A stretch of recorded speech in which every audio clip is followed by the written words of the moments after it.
Hello everyone, this is Arun और स्वागत करता हूं आपका इस वीडियो में जिसमें हम एक नया कॉन्सेप्ट पढ़ने वाले हैं जो कि है सेट का कॉम्प्लीमेंट।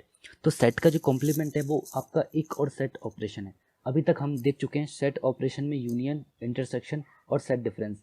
जो फोर्थ आपका ऑपरेशन आता है वो होता है कॉम्प्लीमेंट ऑफ अ सेट। तो कॉम्प्लीमेंट ऑफ अ सेट समझाने के लिए आपको एक एग्जाम्पल लेता हूँ। मैंने यूनिवर्सल सेट माना यू जिसमें एलिमेंट है 1 to 10।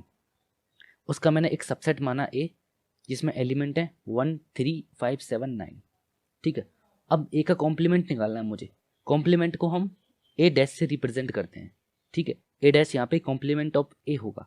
तो ए के कॉम्प्लीमेंट में आपके वो एलिमेंट आते हैं जो आपके यूनिवर्सल सेट में तो होते हैं पर ए में नहीं होते। ठीक है, तो ऐसे कौन से एलिमेंट हैं जो ए में नहीं है? 1 3 5 7 9 ये ए के एलिमेंट है। इन एलिमेंट को छोड़कर बचे एलिमेंट यू के आपके ए कॉम्प्लीमेंट में आते हैं। तो आपके ए कॉम्प्लीमेंट में होगा 2 4 6 8 और 10। ठीक है, जैसे ये वेन डायग्राम यहाँ पे बना है, ये यूनिवर्सल सेट है आपका, ये आपका सेट ए है।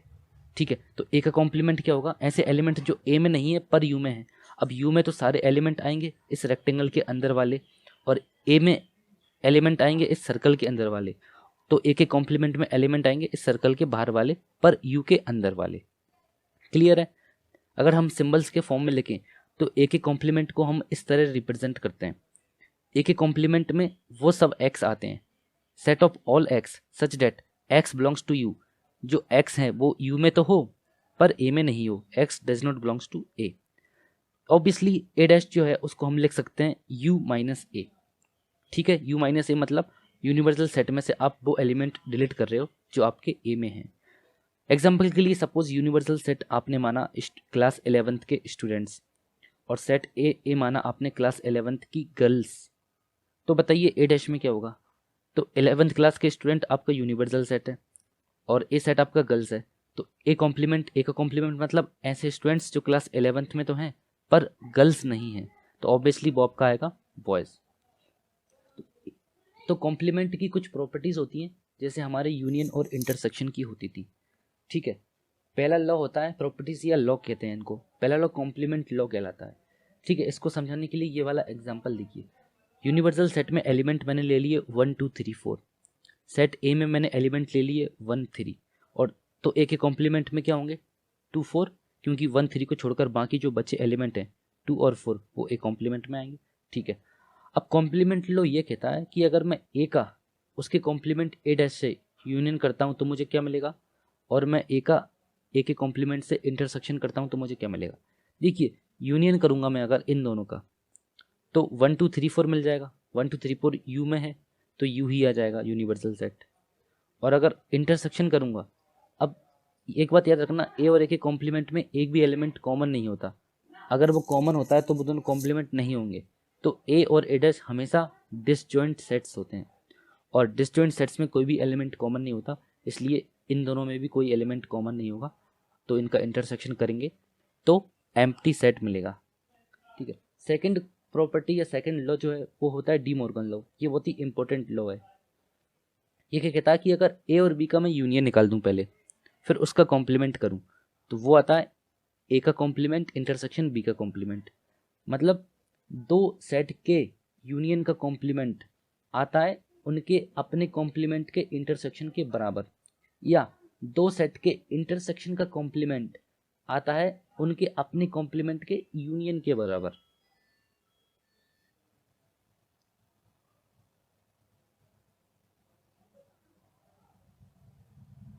फॉर एग्जाम्पल, मैंने यूनिवर्सल सेट यू ले लिया जिसमें एलिमेंट हैं 1 2 3 4 5 6। सेट ए ले लिया जिसमें एलिमेंट हैं 2 3, और सेट बी ले लिया जिसमें एलिमेंट हैं 3 4 5। ठीक है, अब मैं इस एग्जाम्पल पर डी मॉर्गन लॉ को वेरीफाई करते हैं कि डी मॉर्गन लॉ करेक्ट है या नहीं। तो एलएचएस में हम सबसे पहले ए यूनियन बी निकालेंगे। ए यूनियन बी वो आपका आएगा 3 2 3 4 5, 2 3 4 5। ठीक है, अब ए यूनियन बी का कॉम्प्लीमेंट निकालेंगे तो 2 3 4 5 को छोड़कर बचे एलिमेंट 1 और 6 हैं सेट यू में, 1 6। तो एलएचएस आ गया 1 और 6। और आरएचएस निकालेंगे। आरएचएस में क्या है? ए का कॉम्प्लीमेंट बी का कॉम्प्लीमेंट दोनों का कॉमन पार्ट। ए का कॉम्प्लीमेंट निकालेंगे पहले। ए के कॉम्प्लीमेंट में आपका आएगा 1 4 5 6, और बी के कॉम्प्लीमेंट में आएगा 1 2 6। ठीक है।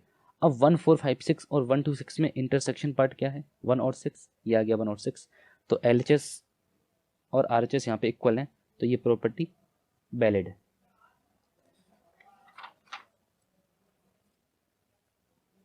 थर्ड जो आपकी प्रॉपर्टी आती है, थर्ड जो लॉ आता है वो आपका होता है law of double complementation. Double complementation मतलब 2 बार कॉम्प्लीमेंटेशन। सपोज आपने एक सेट लिया, उसका कॉम्प्लीमेंट कर दिया, आप उसका फिर से कॉम्प्लीमेंट कर देते हो तो आपको वही सेट मिल जाता है वापस। कैसे? सपोज यूनिवर्सल सेट में आपके एलिमेंट है 1 2 3 4 और सेट ए में आपके एलिमेंट है 1 3, तो आपके ए डैश में एलिमेंट कौन कौन से होंगे, 2 और 4, 2 और 4, ठीक है। अब आप इसका फिर से ये वाला सेट जो आया है ए डैश, इसका फिर से कॉम्प्लीमेंट करते हो तो आपको एलिमेंट मिल जाएंगे 1 3 अगेन, ठीक है। तो किसी भी सेट का 2 बार कॉम्प्लीमेंट करते हैं तो हमें वही सेट मिल जाता है। लास्ट लॉ है आपका एम्प्टी सेट और यूनिवर्सल सेट का लॉ।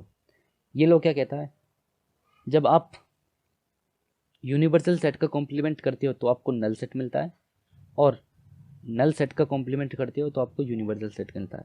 कैसे मिलता है? देखो, हम सबको पता है कि नल सेट में एक भी एलिमेंट नहीं होता, बिल्कुल खाली होता है, और यूनिवर्सल सेट में सारे एलिमेंट होते हैं, ठीक है।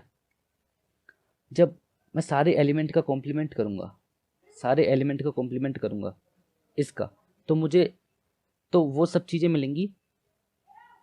किसी भी सेट का जब हम कॉम्प्लीमेंट करते हैं तो उसमें वो एलिमेंट हट जाते हैं जो उसमें होते हैं। हम यहाँ पे यूनिवर्सल सेट का कॉम्प्लीमेंट कर रहे हैं, तो यूनिवर्सल सेट में जो जो एलिमेंट है वो सारे डिलीट हो जाएंगे, तो बचेगा क्या? कुछ नहीं बचेगा। तो इसी को तो बोलते हैं नल सेट, है ना। और नल सेट का मैं कॉम्प्लीमेंट करता हूँ, अब नल सेट में कुछ होता नहीं है, ठीक है, तो इसमें वो सब एलिमेंट आ जाएंगे, खुद के एलिमेंट तो डिलीट हो जाएंगे, बाकी एक्स्ट्रा एलिमेंट आ जाएंगे। खुद के एलिमेंट इसके कुछ थे ही नहीं, डिलीट कुछ नहीं होगा, बाकी सब कुछ आ जाएगा इसमें। सब कुछ मतलब होता है यू, ठीक है। तो ये 2 लॉ होते हैं एम्प्टी सेट और यूनिवर्सल सेट। तो this is all about complement. Complement में यही है। तो इस वीडियो हमने सीखा कॉम्प्लीमेंट क्या होता है, कॉम्प्लीमेंट कैसे निकालते हैं, कॉम्प्लीमेंट की क्या क्या प्रॉपर्टीज होती हैं। नेक्स्ट वीडियो हम एक्सरसाइज सॉल्व करेंगे एक एक क्वेश्चन के साथ, तब आपको पूरा क्लियर होगा कि कॉम्प्लीमेंट वाले प्रॉब्लम्स कैसे सॉल्व करते हैं। तो thank you for watching this video, bye.